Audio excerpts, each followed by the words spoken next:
Esto es del 305 al 310. Con Fernando Núñez Noda en Miami y Jesús M. Rodríguez en Los Ángeles.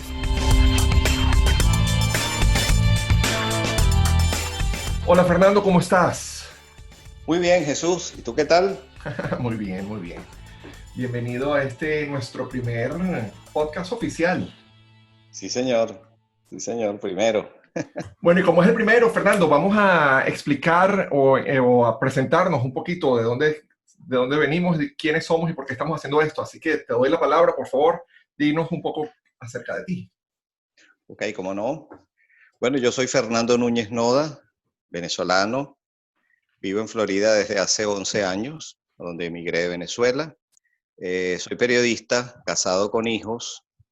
Soy un conservador insatisfecho que huye por la derecha. Me gusta la voz humana para expresar sentimientos y emociones y por eso me grabo hablando solo mientras camino. Por eso me gusta mucho este podcast porque es fundamentalmente hablado. Y soy adicto a los temas sin utilidad práctica. Me Ese es, encanta. Eso está buenísimo. Cuéntame, háblanos un poquito de tu trabajo como profesor cuando diste clases en la universidad, que eso me parece súper interesante que la gente sepa. bueno, sí, di clases por 15 años en la Universidad Católica Andrés Bello de Caracas, Venezuela, donde por cierto estudiamos juntos. Uh-huh. Di clases de tecnología de información, comunicación, básicamente periodismo digital, en pregrado, posgrado. Fue una experiencia muy, muy bonita. Yo era seguido, evidentemente, pero me vine para acá. Bueno, un día hablaremos de por qué nos vinimos, que Sí, cada quien tiene su propia historia. Pero bueno, voy a seguir tu ejemplo y voy a explicar un poquito quién soy para que la gente entienda un poco de dónde vienen nuestras opiniones, ¿no? Yo también, como tú, soy venezolano. Tengo 26 años ya viviendo acá en los Estados Unidos, y es en Miami, después 15 en Los Ángeles, uno que viví en Nueva York, por eso quedan los 26. Estudié comunicación social en la misma universidad que tú, en la Universidad Católica Andrés Bello. Me sentí insatisfecho con lo que sabía, entonces después hice un posgrado en biología, estudios de posgrado en biología en la Universidad Simón Bolívar. Lo otro que ha influenciado mucho en cómo veo la vida acá es que, bueno, yo he trabajado como director y como ejecutivo de televisión en varios canales del mercado americano, incluyendo The Oprah Winfrey Network, BET, Fuse y Disney Channel. Yo soy gay, estoy casado con un hombre y soy papá biológico de 3 niños que tienen 2 mamás cada uno, o sea que también vienen de una familia eh, eh, moderna, como dicen, ¿no? Una familia de padres gay. Yo mis políticas, mi postura política es muy liberal, yo soy muy progresista.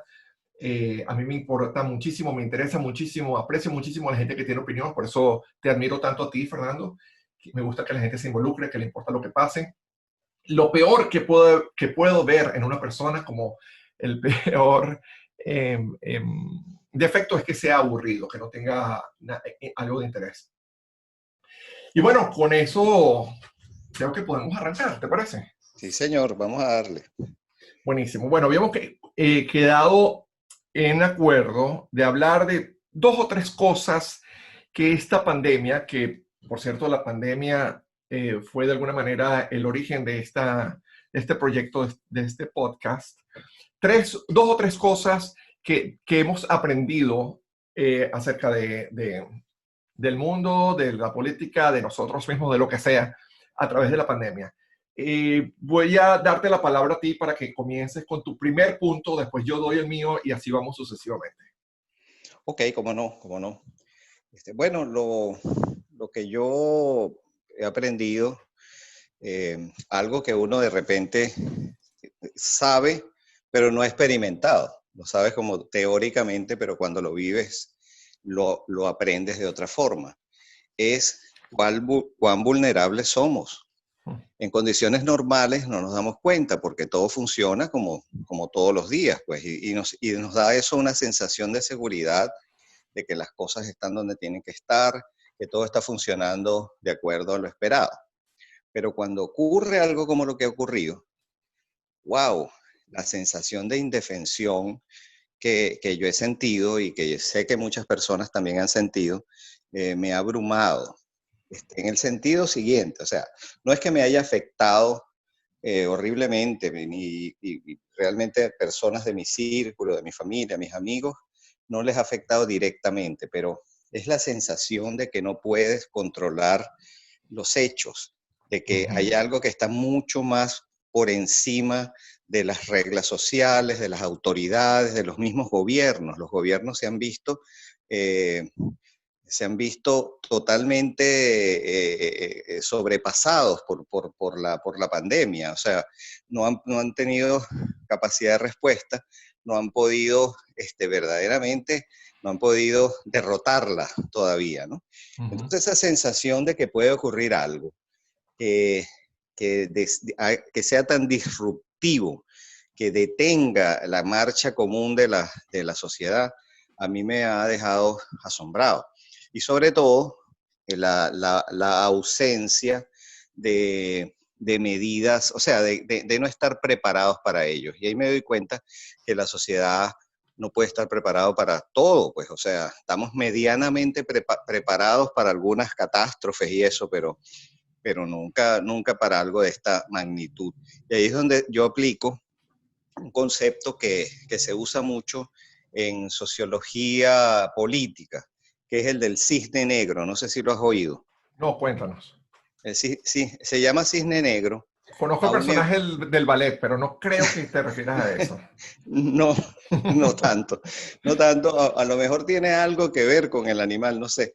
Pero el cisne negro, creo que sí, porque no son muy comunes. Entonces a veces nacen unos cisnes negros que no se esperaban. Pero un cisne negro es un evento que nadie predijo, que nadie se esperaba, que no estaba dentro de los, digamos, de los escenarios de los expertos y que ocurre sorpresivamente, inesperadamente, y tiene efectos severos, globales, generalmente catastróficos, o que cambian completamente una realidad política, una realidad económica, social, etcétera, ¿no? La perestroika, por ejemplo, nadie se esperó las consecuencias que iba a tener. La misma elección de Donald Trump fue un cisne negro, porque cuando él empezó su campaña en marzo, nadie apostaba ni un centavo por Trump y después, bueno, ganó. Y eso fue algo que dejó descolocado a una cantidad de analistas políticos porque nadie se lo imaginó. Pero el cisne negro es tal, no porque sea impredecible, sino porque tiene efectos globales, porque afecta a muchas personas a la vez. Entonces, este cisne negro del coronavirus a mí me ha hecho sentir cuán vulnerables somos en realidad, porque cuando las cosas marchan más o menos normales, entre comillas, tenemos una sensación de seguridad, incluso a veces de invulnerabilidad, porque decimos, bueno, tenemos ejército, tenemos hospitales, tenemos vacunas, tenemos computadoras, tenemos fuerzas policiales, pero cuando viene algo como esto, que desafía todo eso, porque ni siquiera el sistema de salud mundial estaba preparado para esto y ha reaccionado como ha podido, pero no ha sido suficiente. Entonces, eso me ha dejado con una sensación de vulnerabilidad que no había sentido. Ok. Bueno, pues yo creo que cada uno de estos temas que vamos a plantear tú y yo van a poder ser temas principales a más detalle en posteriores podcasts. Pero déjame añadir un poco, alguito a lo que tú dijiste y después doy mi tema. Y Ujú. tiene que ver con, mira, estamos muy en de acuerdo con todo lo que estás diciendo, Fernando, sobre todo con la primera parte, la primera parte que explicabas de la vulnerabilidad de los seres humanos y de nosotros como comunidad, como sociedad. La parte que no estoy tan de acuerdo contigo es la parte que no sabíamos que iba a pasar, porque yo creo que sí sabíamos que iba a pasar. Yo cada vez que hablo de este tema con ciertas personas, como eh, nuestro amor al arte nos identifica como individuos, yo siempre hablo de la película Contagion, la película de Steven Soderbergh del 2011, que hablaba de una enfermedad, de una epidemia que era muy fuerte, que pasaba de un murciélago a un puerco y alguien se lo comió, etcétera, etcétera. Cuando la gente dice, wow, ellos predijeron el futuro. No, no predijeron el futuro. Ellos se asesoraron con científicos y los científicos le dijeron que así como había pasado el SARS, como había pasado otros virus, no es cuestión de que si va a pasar, es cuestión de cuándo va a pasar. Y la administración anterior, la administración Obama, dejó un panfleto de aparentemente de 60 páginas explicando lo que había que hacer. Había una comisión internacional dedicada a eso que Donald Trump decidió eliminar. Y bueno, eso me trae a mi siguiente, iba a ser mi tercer punto, pero lo voy a ligar junto con este para que tenga como mejor cohesión. Y mi primer punto, lo que me sorprendió de esto, lo que aprendí, es que yo sabía que Donald Trump era incompetente, pero el desastre, el debacle que ha representado su respuesta a lo que ha sucedido es algo que va mucho más allá de lo que yo me imaginaba. Yo creo que su arrogancia, su incapacidad de ser humilde y de querer escuchar a los expertos, la necesidad de él de convertir todo lo que pasa a su alrededor en una noticia que sea positiva al final del día, sin ver más allá lo que puede pasar en una semana, en un mes o en 3 meses, es algo que me impresiona muchísimo. Yo me consta que aquí los sistemas de inteligencia son increíblemente sofisticados y por eso yo sé que los chinos y los rusos, aunque nunca tienen buenas intenciones, se cuidan un poco más de lo que saben, de lo que dicen, porque saben que los Estados Unidos tienen acceso a todo lo que ellos hacen. Todos los emails, todas las comunicaciones, todo el sistema de inteligencia y de espionaje de este país es tan sofisticado que sabemos todo. Por eso es que los chinos no pueden engañarnos más allá de lo que ellos quieran, aunque quieran. Entonces, el hecho de que este presidente desde enero haya sabido que esto era una amenaza que tenía un potencial de convertirse en algo catastrófico como se convirtió, y que él haya decidido que para proteger su imagen de candidato a ser reelegido basado en una economía fuerte, haya querido ignorar, disimular, minimizar la importancia de esto, es algo que me horroriza. Yo he seguido la evolución de la pandemia desde que estaba en China.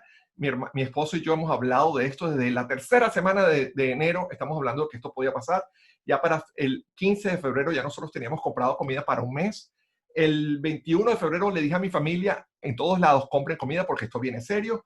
Y este señor no dijo nada hasta la segunda semana de marzo. Eso a mí me horroriza, que yo, un individuo común de la vida que simplemente escucha las noticias, haya estado mejor preparado que este gobierno, esta administración. Es algo que va más allá de la peor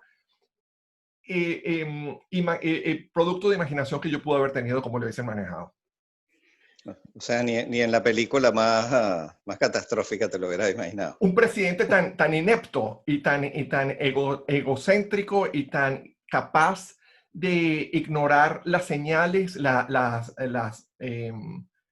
banderas rojas, como le dicen, los red flags que se levantaron delante de él y los reportes de inteligencia que él recibió, que haya optado por ignorarlos y después tratar de mentir acerca de eso, va más allá de lo que me hubiese imaginado, va mucho más allá del desastre de presidente que yo sabía que él ya era.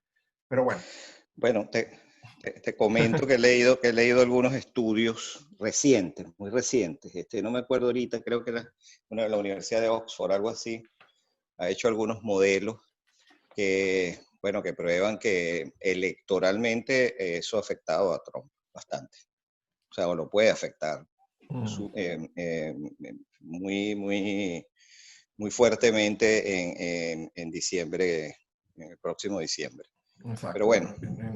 Sí, en noviembre. Cuéntanos, dime entonces cuál es tu segundo... Perdón, sí. dime. No, que para eso lo podemos después analizar porque da para mucho lo que has hablado, ¿no? Exacto. Hay muchos puntos que conversar ahí, pero si quieres lo dejamos. Pero eso me lleva, lo que tú dices, me lleva también a otra cosa que yo he notado, pues, que ha sido que se ha hecho tan patente digamos, la dicotomía entre la política y la ciencia. O sea, ambas son indispensables para la sociedad. sin una conducción organizada, elegida, etcétera, pues no habría orden social.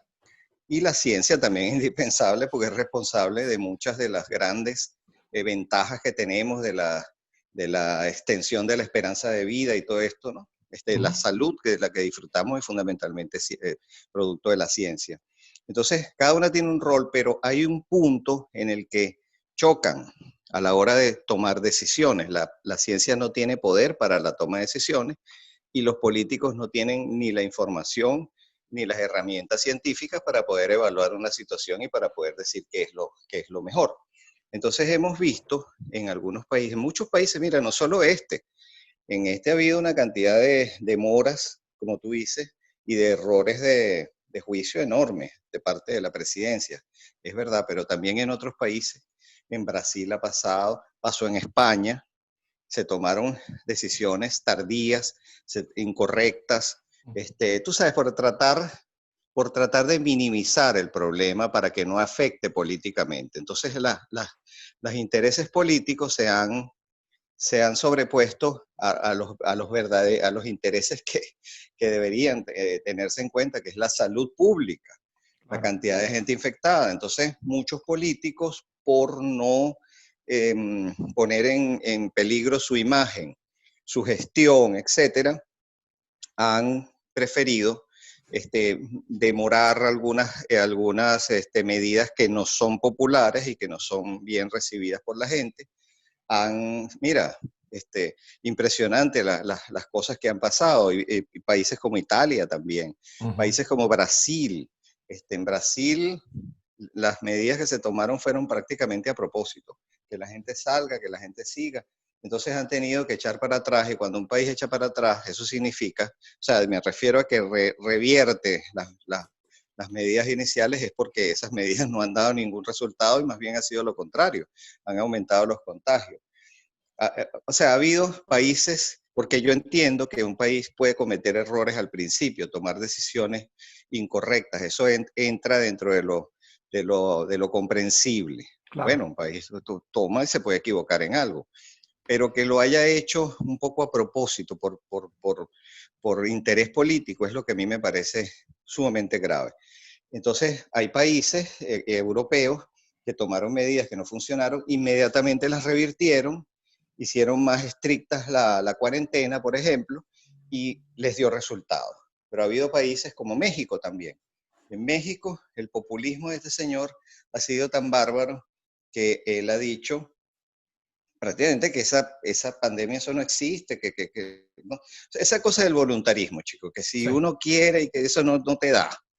Entonces, ha habido una irresponsabilidad política en muchos países que yo no juzgaría negativamente a un presidente que tome una medida y se equivoque y después la corrija. Claro.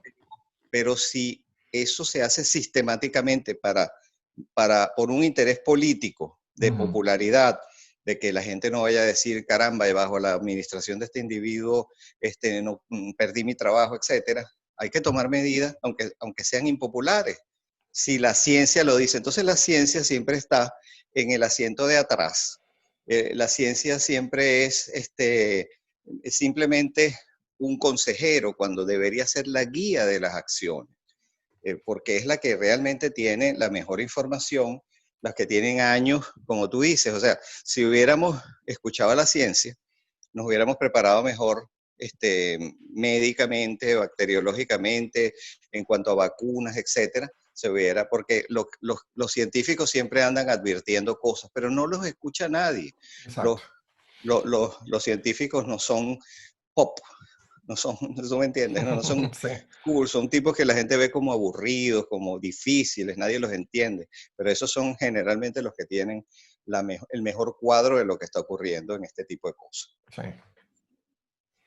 Mira, tú vas a hablar de otra cosa. Yo tenía otra pequeña cosita sobre esto, pero después que tú lo comentes, es muy rápido, es muy corto. Bueno, no, dale.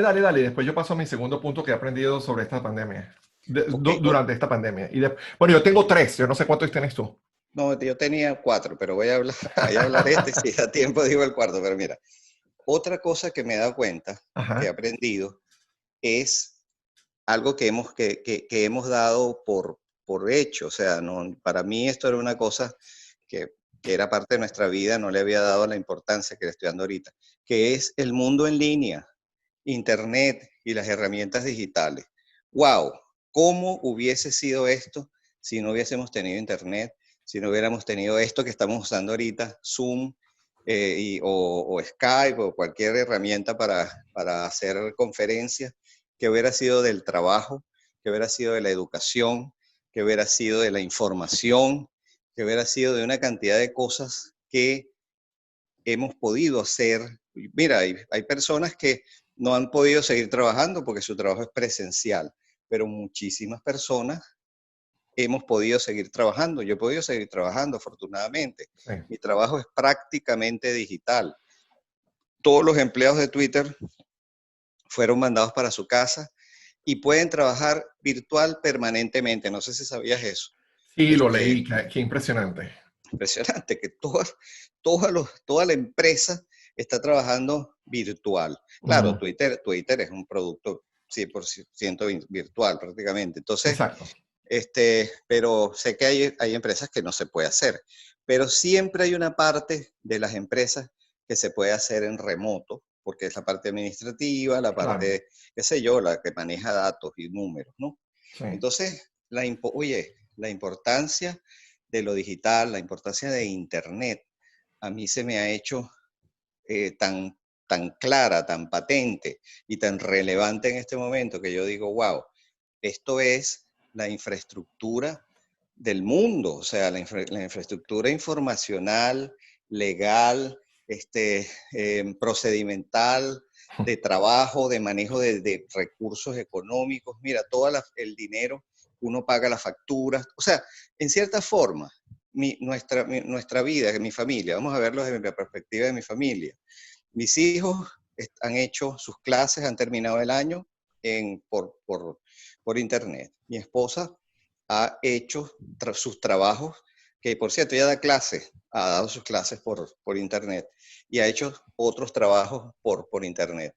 Y yo he hecho todo lo que siempre he hecho, pues que mi trabajo es fundamentalmente virtual, lo he seguido haciendo. O sea, no, para nosotros, nuestra vida de trabajo no se ha interrumpido. Todo lo demás, ir al automercado, salir a fiesta, eso sí, por supuesto, eso ha cambiado totalmente, pero el mundo en línea es de una importancia inmensa, no es un añadido a la vida, es parte sustancial de nuestra forma de vida y tenemos también que cuidarlo, protegerlo y mantenerlo puro, que no se nos ensucie, ¿no? Que no se contamine demasiado. Exacto, exacto. Bueno, hablando de contaminación del mundo digital, yo voy a hablar de la segunda cosa que aprendí o que, bueno, que mm, entendí que era muchísimo más grave y muchísimo más fácil de propagarse de lo que yo me imaginaba y tiene que ver con la parte negativa de esta habilidad que tenemos ahora gracias a la tecnología y a este mundo digital del que hablabas, que estoy de acuerdo contigo, es una herramienta y un mundo de posibilidades que tenemos que hubiesen hecho esta pandemia muchísimo más trágica de lo que es si no lo hubiésemos tenido. Pero el asunto con el mundo digital y que nos ha permitido tener los medios sociales y la falta de una cantidad de cosas. Del tema de que voy a hablar son las teorías de conspiración, que yo sé que a ti te interesa muchísimo y que yo creo que debería ser definitivamente uno de los temas principales de nuestro segundo o tercer podcast. Pero hoy nada más lo voy a nombrar como una de las cosas que aprendí o que me di cuenta de una manera mucho más dramática de lo que sabía antes de la pandemia, y es la cantidad de gente que cae en la tentación de creer en las teorías de conspiración. El hecho que tenemos una pandemia donde hay muchas más preguntas que respuestas, donde todos los días estamos aprendiendo algo, donde hay una cantidad de cosas que a lo mejor no sabremos nunca por la misma naturaleza del virus, por la manera como los gobiernos de este país y de otros países, como tú dijiste, han manejado la situación. Y, bueno, dos cosas más. La cantidad de tiempo extra que tiene la gente que está en su casa y, por supuesto, el acceso a los medios sociales Dios santo querido y la Santísima Trinidad es el perfecto caldo de cultivo para las teorías de conspiración. La gran cantidad de teorías conspiracionales que existen, que salen cada día, son una cuestión que a mí me impresiona muchísimo. Y la inclinación natural que tanta gente que yo pensaba que eran muchísimo más disciplinadas en las maneras como ellas se relacionan con su conocimiento, me ha dejado totalmente boquiabierto. La gente, cuando tiene huecos en su espacio cognitivo para poderse sentirse cómodos, los llenan de algo y wow, la escogencia de los temas que han metido en esos huecos y estar tan propensos a creer en cualquier cosa que monten en YouTube o que vean en Facebook o que me impresiona muchísimo, me impresiona muchísimo. Yo Sí, siempre le digo a la gente, señores, si usted lo ve en un meme, en un meme, o si lo ve en YouTube y ve, lo primero que tiene que hacer es ver quién montó el video. Si no es una institución reconocida y que tenga cierto nivel de seriedad, inmediatamente usted tiene que cuestionarlo.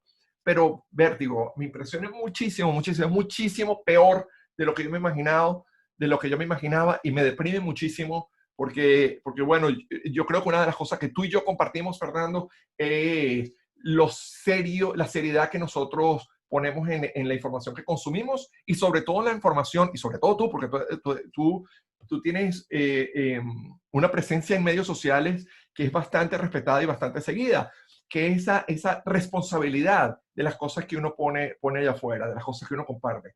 Y ver que eso es la excepción por mucho mayor margen de lo que yo pensaba, me impresiona muchísimo. Mi tercer sí, tema, de eso vamos a hablar otro día porque yo sé que te sí, interesa y tú tienes unos puntos buenísimos que a nuestra audiencia les va a encantar. Mi tercer tema que yo voy a hablar, y no necesitamos entrar mucho en detalle porque ya estamos un poquitico pasados de tiempo que tú puedas hablar por favor, respóndeme, tiene que ver con haber entendido de la peor forma posible por la tragedia de la pandemia lo mal estructurado a nivel fundamental que está el sistema de salud en este país, en los Estados Unidos. ujú, Nosotros venimos de un país, yo tengo mucho tiempo aquí viviendo, tú también tienes bastante tiempo para acá, y para nosotros que nos vinimos como adultos, siempre ha sido una tendencia normal compararlo con nuestro sistema de salud en Venezuela. Yo tuve muy pocas experiencias allá porque me vine eh, temprano en mi adultez, más sin embargo siempre sentí que el sistema de salud acá era incómodo, no estaba diseñado para hacer sentir al paciente protegido y cuidado de la mejor manera. Sentía que había una dicotomía muy extraña entre los grandes avances de las ciencias y el gran acceso a la mejor tecnología del mundo, por un lado, y por otro lado, una atención totalmente impersonal, donde los pacientes nos sentimos que somos unas vaquitas que nos ponen en unos establos y que el doctor pasa contigo nada más 5 minutos. Con el tiempo, porque no me queda otra, he entendido que todo tiene que ver con el sistema de salud basado en las compañías de seguro. Y las compañías de seguro, que por cierto, en el 2019 hicieron de ganancias netas más de 913 mil millones de dólares, en inglés billones, 913 billones de dólares, en ganancias netas, son las que wow, determinan todo lo que pasa a nivel salud en este país. Y siempre ha habido, hasta hace 4 meses, durante todavía los debates de la campaña primaria del candidato demócrata, todavía cuando se hablaba de un sistema de salud que el gobierno, un sistema que el gobierno ofreciese una opción pública de seguro, la gente todavía hablaba de eso como que si eso fuese equivalente a comunismo. A la gente no le importa que en países donde la democracia tiene muchísimos más años, como el Reino Unido, tengan una opción pública, no les interesa que países que tan cerca como este, como Canadá, tengan una opción pública. La gente ha estado tan increíblemente influenciada por las campañas hechas por las compañías de salud durante décadas en este país, que la gente, tú le hablas de un servicio público, de una opción pública, y ya la gente piensa que eso es comunismo, cosa que hace que mi Claro, mente quiera explotar. Y bueno, eso hablaremos otro día también, porque este es un tema muy, muy sí, complejo, es un pero tema, sí, en sí mismo, pues, o sea, eso es para hablar bastante. sí, sí, sí, sí. Pero Bueno, pasemos. ¿Quieres hablar de tu cuarto punto? Es corto. solo mencionarlo, Menciónalo, vale. Buenísimo. solo mencionarlo para para no dejarlo afuera. Bueno, la- que en estos días pues he valorado más que nunca las relaciones humanas, las relaciones personales. Fíjate que toma el estar más o menos aislado para que entonces uno sienta esa importancia de verse con los amigos, de ver a la familia, de conversar con alguien, ¿me entiendes? De tomarse una cerveza con compañeros de trabajo y tal.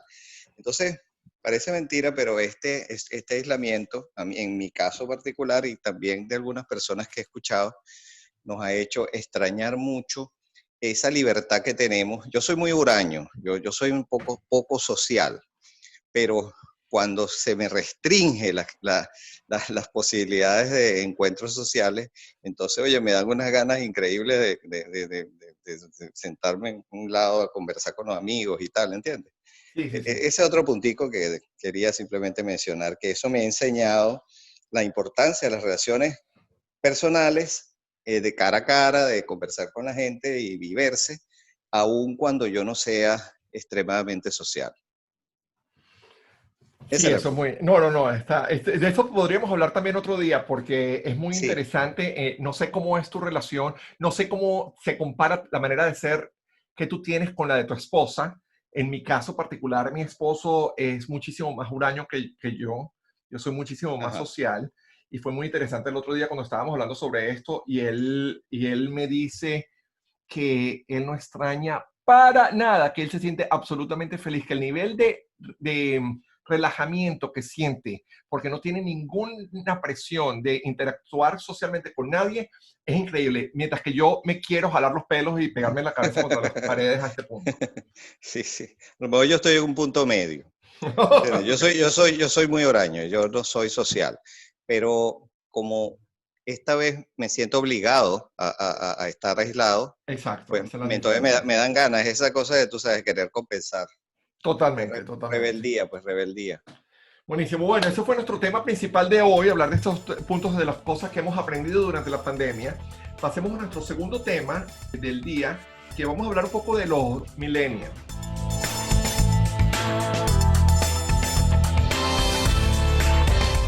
Es un tema como muy interesante que también puede ser muy Polémico. polémico, sí, porque mucha gente tiene muchas opiniones muy contradictorias al respecto y muy polémicas. Mi relación personal y mi experiencia personal con los millennials ha sido muy positiva. Estuve buscando características principales cuando uno googlea millennials, cuáles son las características principales que ponen, que son como las más aceptadas.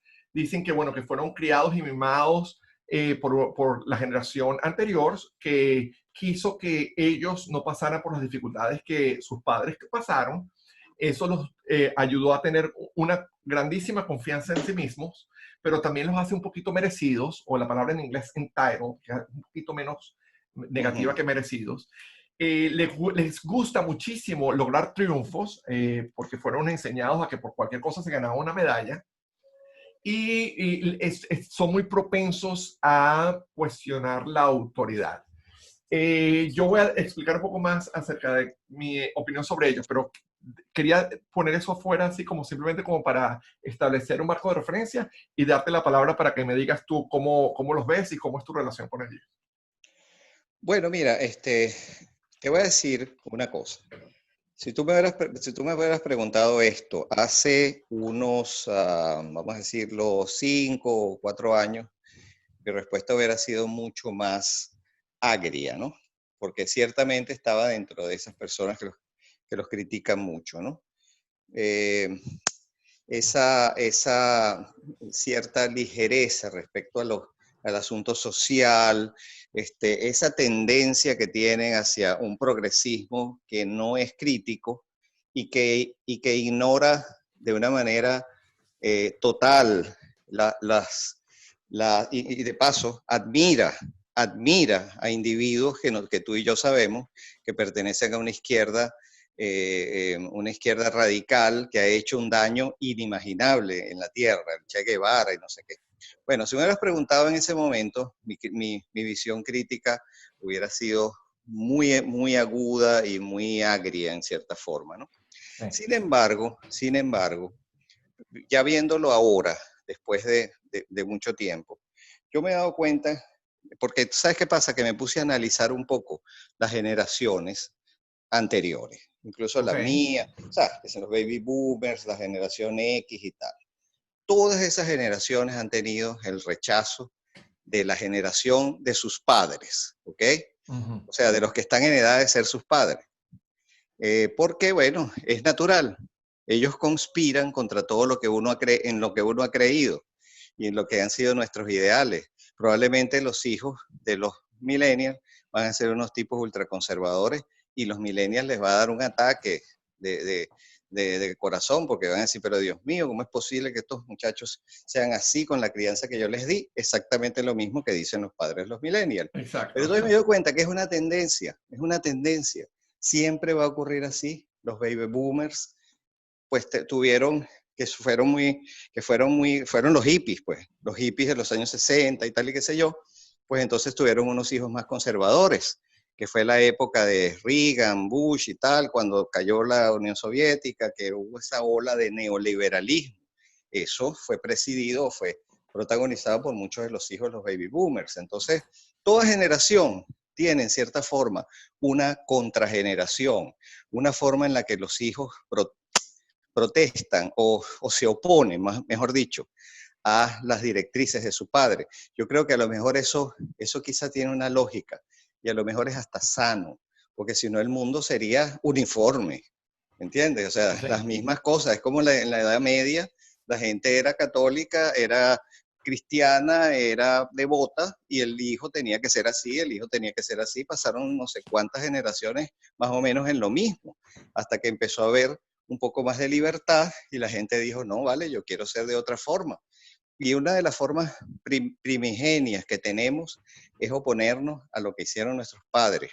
Los hijos son muy críticos con los padres, siempre. ¿Entiendes? Los ven como ya, tú sabes, que ya está superado eso, que hay nuevas cosas.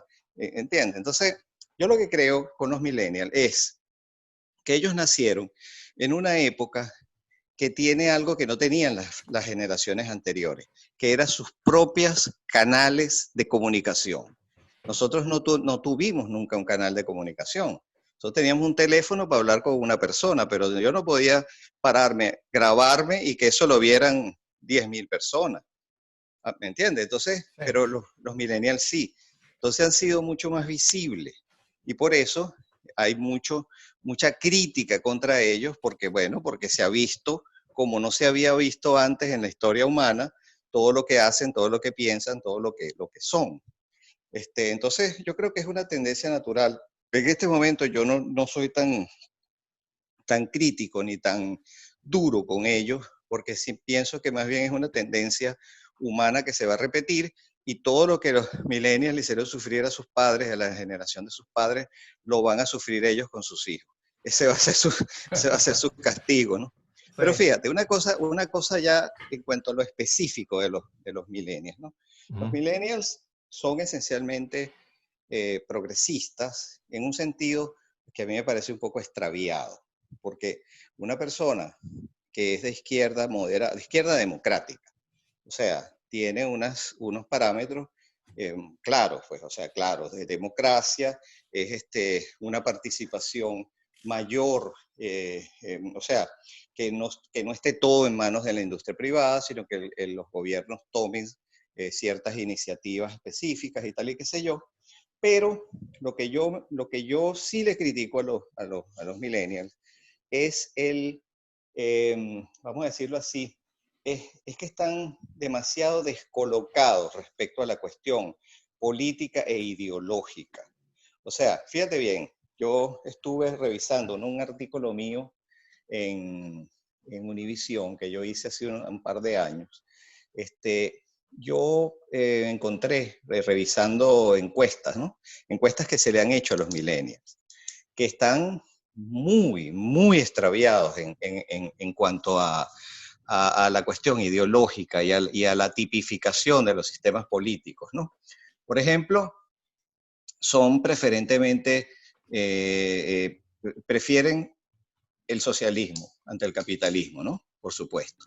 Incluso hay un 14% en una encuesta de alto perfil, donde ellos dicen que prefieren vivir bajo fascismo o bajo comunismo. Eso te voy a decir de entrada que no tienen ni idea de que es ninguna de esas dos cosas, Exacto. porque a esas preguntas les siguen entonces preguntas para que ellos identifiquen qué es socialismo, qué es capitalismo, qué es comunismo.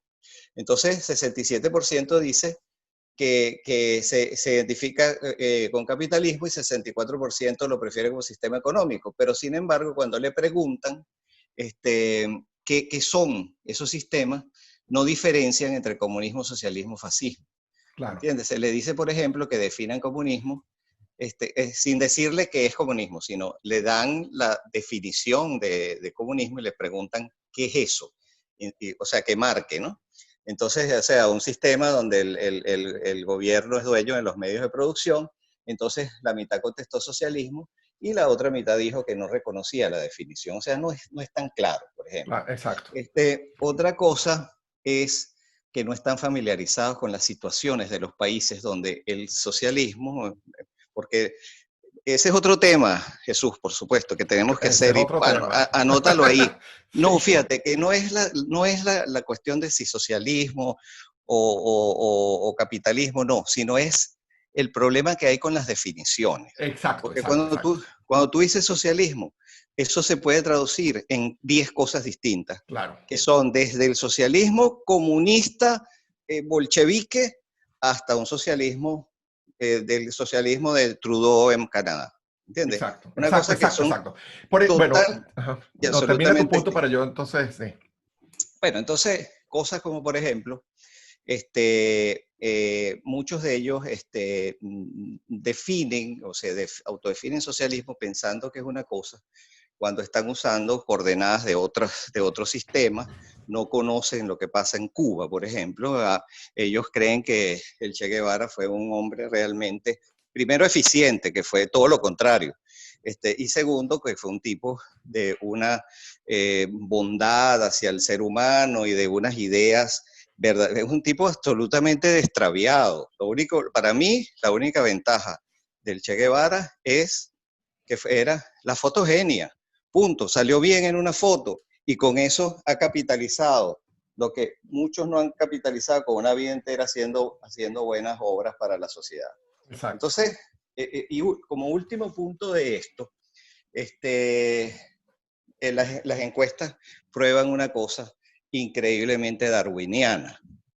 Las encuestas que se van haciendo año por año le van preguntando a estas generaciones si favorecen el socialismo o si favorecen el capitalismo. ¿Y qué es lo que pasa? Que cuando ellos no han empezado a trabajar, cuando están todavía en la universidad, empezando la universidad o saliendo hacia la universidad, todos dicen que les encanta el socialismo, que no saben qué es, pero bueno, les encanta el socialismo. Pero cuando empiezan a trabajar, Jesús, eso se disipa, porque entran a la realidad. Y entonces dicen, caramba, esto no era lo que yo creía, ¿entiendes? Y entonces, cada vez que ellos tienen que trabajar para vivir y se dan cuenta de la realidad que significa producir dinero, invertir dinero, gastar dinero, ahorrar dinero, todo lo que hace falta para poder llevar la vida adelante, ese socialismo se empieza a bajarse y yo me imagino que se empieza a transformar en opciones viables, porque entonces ellos dicen, ahora yo voy a llegar a la edad de votar, yo voy a poder votar, entonces yo tengo que tener una opción viable y no meramente un ideal que a mí no me importa qué es en realidad, sino es lo que yo me imagino. Ahora va a tener que aterrizar. Entonces, eso es darwiniano a mi juicio. Eso es que la misma sociedad, la misma dinámica de la vida los va llevando a un curso a donde yo supongo que ha llevado a todas las generaciones, porque yo conozco muchos señores de la edad de mi papá y mi mamá que fueron hippies. Ellos lo dicen, yo era hippie, tenía el pelo largo, yo no trabajaba, yo paz y amor. ¿Y qué pasó? Tuvieron que entrar en el carril. Y ahora fueron después ejecutivos, fueron después capitalistas, etcétera, etcétera. Eso es una fase de la vida que hay que vivirla, hay que tener ideales, cada quien tiene lo suyo. Yo cuando era adolescente quise ser hippie tardío. Eso, eso puede ser un tema otro, porque a mí me encantaba el ideal hippie por la música, ¿no? Y la libertad y la cosa. Pero yo me di cuenta, pues llegó un momento en que las necesidades de la vida, las responsabilidades, me dijeron, Fernando, hippie en tu mente, pero en tu acción no puede serlo, te va a morir de hambre, ¿entiendes? Entonces, eso yo cada vez siento más, no identificación, pero me siento como en paz con los millennials, porque yo me sentía muy incómodo con ellos. Pero eso se va a autorregular, la vida nos va autorregulando. Exacto. Eso es parte eso es un ciclo histórico que va a ocurrir siempre, cada generación. Sí. Bueno, déjame defenderlos un poquito, porque yo sí creo que estoy más cercano a la manera como ellos ven ciertas cosas de las que tú hablaste que tú, ¿no? Y por supuesto, todo tiene que ver con las definiciones y lo que entendemos por socialismo o no socialismo. Pero la gran culpa de que los millennials hablen de socialismo o utilicen la palabra socialismo para definir cosas que tienen que ver con justicia social, Justicia social, igualdad, exacto. etcétera, etcétera. Es culpa de los baby boomers que cada vez que alguien habla que hay que ayudar a crear un plano de oportunidades más justo, ellos saltan con la bandera de que no, porque eso es socialismo.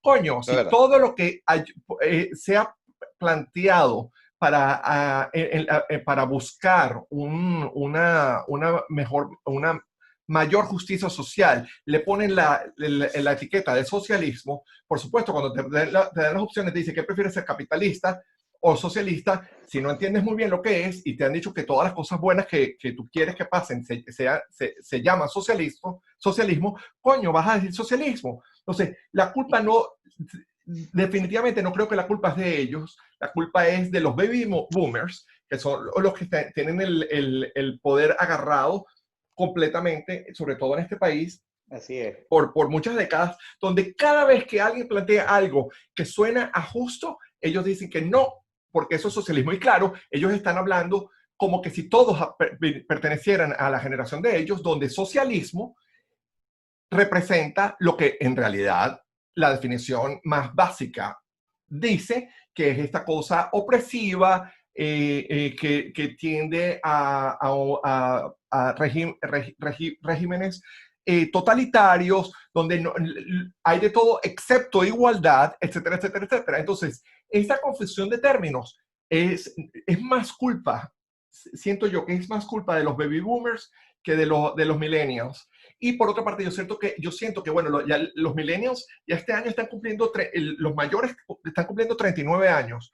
Sí. Y ahí es donde yo estoy un poco en contra de lo que estás diciendo tú. Ya la mayoría de los millennials ya están trabajando y ya están recibiendo sueldos. Y cada vez y sobre todo en un estado más liberal como California, hay una propuesta de unos impuestos más altos para ayudar, por ejemplo, a la población homeless, la gente que no tiene casa, para ayudar a elevar las condiciones de los hospitales públicos, etcétera, etcétera. Los millennials votan completamente a favor de esas cosas. Es su propio dinero y están muy felices de sentirse de sentirse que están ayudando a crear un mundo un poco más justo. Y además su compromiso, que me encanta, su compromiso con el medio ambiente, que también es como muy liberal y muy progresista, no exclusivamente, pero sí tiende a ser más liberales y progresistas. Ellos tienen un compromiso con el medio ambiente que me parece muy admirable, ¿no?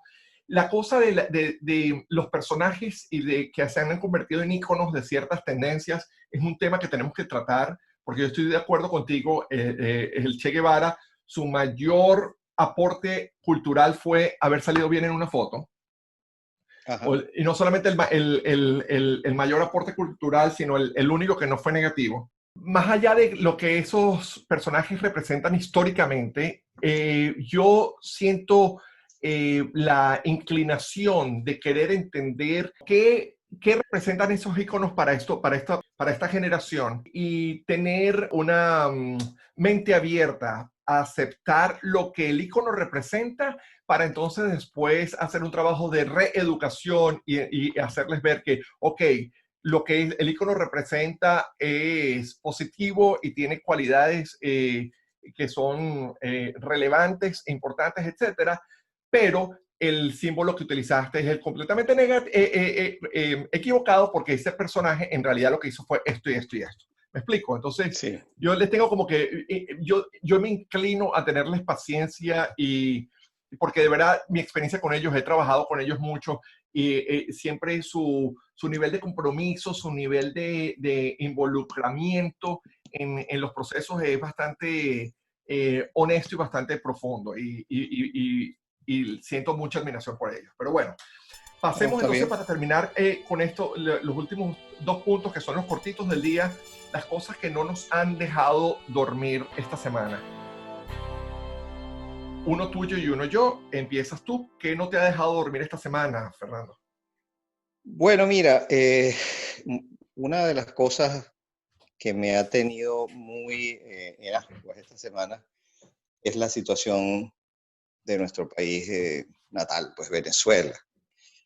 Ciertamente la situación de Venezuela es tan seria y tan grave que siempre está dándonos preocupaciones y angustias, pero es que yo he sentido esta semana que se ha llegado como a un punto, un tipping point, o sea, un punto, wow, extremo de problemas y de calamidades, ¿no?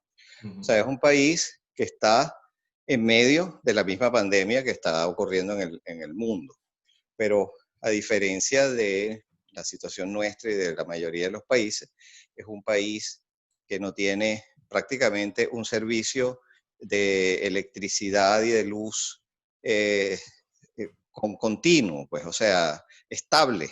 Hay lugares donde pasan continuamente hasta más de 30 horas sin luz. No hay agua, o sea, el agua va y viene. Hay lugares privilegiados en la capital en los que la gente puede tener agua más o menos continua, pero hay lugares, sobre todo en los barrios marginales, en los que el agua no llega. La gente tiene que bajar con unos tobos, con unos barriles, etcétera, a recoger agua, subirla. Agua que de paso es de mala calidad, o sea, no está bien tratada. Eh, la comida es en dólares, o sea, en Venezuela la destrucción de la moneda ha llegado a tal grado que no hay una moneda propia, la moneda es el dólar, pues la moneda, el bolívar no sirve, no existe, no vale nada. Entonces, todo eso, más la pandemia, más una situación de inseguridad enorme, más una situación en la cual el régimen, la dictadura que, que, que oprime al país, no hace absolutamente nada, no arreglan una calle, no arreglan nada, lo que hacen es meramente mantener como pueden lo que existe. El servicio eléctrico es malo, el servicio de agua es malo, el sistema de salud está totalmente colapsado, no hay, no hay seguridad, que eso es un problema que ha venido prácticamente desde el principio de esta dictadura. Entonces, wow, lo que oigo, porque estamos, me imagino tú también, muy conectados con el país, con gente, con nuestras familias, amigos, y yo me quedo asombrado, o sea, porque digo, wow, es que es la tormenta perfecta, porque todos los servicios, las esquinas del país en términos de vida, en términos de servicios, en términos de trabajo, en términos de economía, etcétera, están colapsados y me da un miedo terrible de que lo poco que queda en pie se venga abajo, porque no hay mantenimiento y no hay ninguna voluntad de paso de esa gente, no hay ninguna voluntad de arreglar nada. Lo de ellos es sobrevivir políticamente y ver cómo enfrentan la oposición que tienen de otros países bueno, que han tratado, que están tratando de hacer algo, entre ellos ¿no? Me preocupa mucho. Eso no me ha Enorme. dejado tranquilo, o sea, porque a la pandemia se le une una pandemia propia de Venezuela que ya tiene más de 20 años. Sí, no, no, exacto, exacto. Esa trágica historia de Venezuela en los últimos 20 años, donde cada vez que creemos que tocamos fondo, ese piso se abre y caemos en un subsuelo aún más profundo, más oscuro, más eh, aterrador. Es una cuestión que comparto contigo. Yo creo que todos los venezolanos que estamos regados por el mundo, la diáspora venezolana, todos vivimos constantemente con un nivel de ansiedad por lo que está pasando en nuestro país natal que no tiene nombre, ¿no? Y que es tan absurdo el nivel de lo bizarro de todo lo que ha pasado, que es casi imposible explicarlo a la gente que no tiene un conocimiento directo, ¿no? Eso es muy, muy, muy, muy fuerte. Ok, bueno, Totalmente. comparado con lo que no te deja dormir, el mío no suena tan grave, aunque a mí no me deja dormir mucho tampoco. Y es el asunto de la politización del uso de las mascarillas aquí en este país. Ok. El hecho de que Donald Trump y Mike Pence hayan decidido politizar una cuestión tan básica como es el uso de las máscaras en lugares públicos es una cuestión que a mí no me deja dormir porque va a hacer que el proceso de volver a lo normal se haga más difícil y más complicado y más doloroso, digamos, porque va a haber más personas infectadas y por lo tanto va a haber más personas muertas. El hecho de que ellos hayan decidido no utilizar las máscaras y hacer eso en un punto de honor de cierto grupo republicano, donde hacen comentarios tan fuera de lo normal y de lo básico del sentido común, que es pedir que una persona utilice máscara o mascarilla es una ofensa a sus derechos como ciudadano, es algo que a mí me Wow. ofende gravemente. Sí, sí, sí. Y que Donald Trump decida por una cuestión de principios y de honor hacer apariciones públicas sin usar una máscara, para mí es algo que va más allá de lo que la gente debería aceptar. Sí. Eh, Mike Pence también lo hizo Mike en Pence también una... lo hizo, bueno, porque Mike Pence, perdóname el español, pero Mike Pence lo que hace es olerle los peos a Donald Trump y hace lo que él haga. Y es una cuestión que no tiene absolutamente nombre. Mira, yo te digo una cosa. Bueno, por una parte digo, cuando han hecho comparaciones en algunos medios de ultraderecha en este país, que usar mascarilla es un símbolo de cobardía. A mí Imagínate. el nivel de indignación que yo siento es así, mire señores, las personas más valientes del mundo, o de las personas más valientes del mundo, son los soldados. Y uno no ve una película de guerra donde un soldado no tenga un casco. Y si Eso es vamos a decir, correcto. exacto, y Claro. si vas a decir que un casco es símbolo de cobardía, pues vaya usted a pelear una guerra, ¿sabes? Es una cuestión que a mí me ofende profundamente y me frustra muchísimo porque es una cuestión, bueno, tiene que ver muchísimo con lo que hablamos al principio Sí. del tema de hoy y que hablabas tú de la relación entre la ciencia y la política. Coño, Sí. yo entiendo que hay un proceso natural entre cómo la política se mueve y la ciencia, cómo se mueve y cómo esas dinámicas no coinciden. Yo entiendo por qué, como tú explicaste, la ciencia va en el asiento de atrás, pero de ahí a politizar todo lo que la ciencia diga que puede ayudar, Sí. es una cuestión que no tiene nombre, porque lo que está haciendo es afectando y perjudicando el proceso de reapertura. Y lo que Donald Trump tiene que entender, lo que todo el mundo tiene que entender es que todos, demócratas, republicanos, independientes, todos queremos volver a la normalidad. Todos queremos reabrir la economía. La economía, wow, estoy hablando peor que nunca. Todos queremos reabrir la economía y volver a lo que estábamos acostumbrados. Pero la única manera de hacerlo es hacerlo responsablemente y siguiendo los lineamientos que los expertos en ciencia nos están diciendo. Y por el amor de Dios, usar una mascarilla en público no es un sacrificio tan grande. Es lo menos que podemos hacer. Para nada, para nada. Y te comento algo para nuestra lista de temas futuros.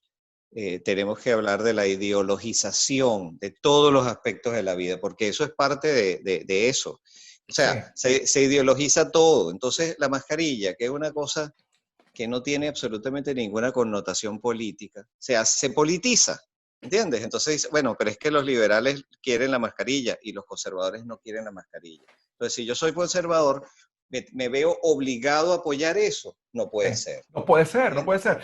Mira, cuando uno va para un supermercado, nadie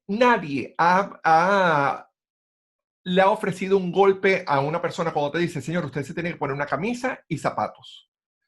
Nadie ha dicho, eso es una ofensa y eso es un insulto y una imposición. Un ataque, exacto, un ataque a mis derechos civiles y a mi libertad civil. No, señores, esos son lineamientos básicos. Hoy en día, en una pandemia, usar una mascarilla es el equivalente a usar zapatos y una camisa cuando usted entra a un supermercado. Y listo, se calla la boca, claro. Se pone su mascarilla y sigue para adelante, ¿me entiendes? Es como que claro. no puedo. Es así. Es que eso es como, por ejemplo, la gente que fuma.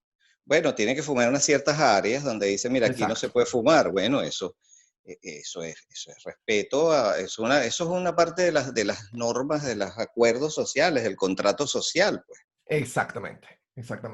Pero, bueno, Fernando, hablar contigo siempre es un placer. Estoy muy feliz, estoy muy contento de estar haciendo este proyecto contigo. Yo creo que la gente va a entender a medida que nos escucha que nosotros no necesariamente somos expertos en ninguno de estos temas específicos, pero traemos un ángulo de seriedad y de respeto y de opiniones fundadas y fundamentadas en experiencias y en procesos de estudio y de aprendizaje, los cuales ambos siempre traemos una actitud de humildad sí. y de deseos de aprender, ¿no? Exacto. Sí, ponemos estos temas en el tapete, pues, para food for thought, pues, para que la mente de nuestros escuchas, pues, se active y también entonces nos puedan dar, que por cierto, tenemos en nuestro website del 305 al 310.com, que bueno, que invitamos a nuestros escuchas a que lo visiten. Ahí van a saber más de nosotros y va a haber, pues, van a poder escribirnos y sugerir temas, etcétera, ¿no? Perfecto, sí, también nos pueden seguir en los medios sociales. Estamos en Instagram y en Twitter con nuestro nombre tal cual del 305-310 con números en los números. Y en Facebook, como los nombres de las personas tienen que ser todos con letras y no con nombres, está literalmente del 305 deletreado con letras como una palabra y la segunda palabra al 310 todo con letras, es decir, ALTRES, etcétera. Síganos por ahí y por ahí también nos pueden hacer preguntas. Nosotros felices. Y otro pequeño dato para que cerremos con todos los créditos. El tema de nuestro programa es creación del músico venezolano Vinicio Ludovic. Qué orgullo tenerlo como parte de nuestra familia aquí en el 305-310. Maravilloso. Sí, señor. Buenísimo. Bueno, Fernando, hablamos pronto. Eso. Muy bien. Estoy preparando ya las baterías para el próximo. Perfecto. Abrazos, saludos a todos. Abrazo, pues. Chao.